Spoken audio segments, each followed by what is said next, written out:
നമ്മുടെ കയ്യിൽ ഒരു ഡ്യൂക്ക് 390 ഉണ്ട്, ഒരു സ്പ്ലെൻഡറും ഉണ്ട്.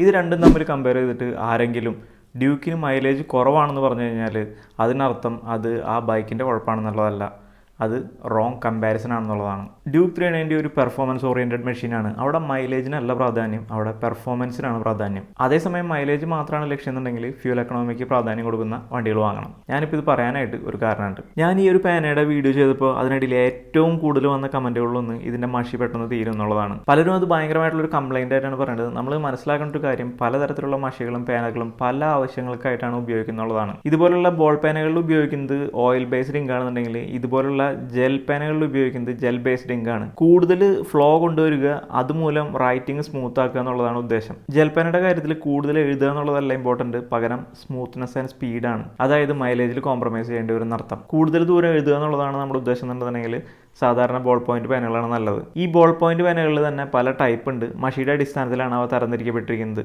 അവയുടെ ഉപയോഗം വ്യത്യസ്തമാണ്. ഇനി അത്തരം കാര്യങ്ങൾ കുറച്ചുകൂടി വിശദമായിട്ട് അറിയണമെന്നുണ്ടെങ്കിൽ types of ball pens explain എന്ന് പറഞ്ഞിട്ട് നമ്മളൊരു വീഡിയോ ചെയ്തിട്ടുണ്ട്. അതിൻ്റെ ലിങ്ക് ഞാൻ ഇവിടെ റിലേറ്റഡ് വീഡിയോസിൽ കൊടുക്കാം. മലയാളത്തിൽ തന്നെ ഇത്തരത്തിലുള്ള കണ്ടന്റ് വളരെ അപൂർവമാണ്. ഇതിന് തുടർന്ന് 2 വീഡിയോ കൂടി നാളെ മറ്റന്നാളായിട്ട് ഞാൻ ചെയ്യുന്നുണ്ട്. അപ്പോൾ നമ്മുടെ ചാനൽ ഒന്ന് സബ്സ്ക്രൈബ് ചെയ്യാനായിട്ട് മറക്കല്ലേട്ടാ.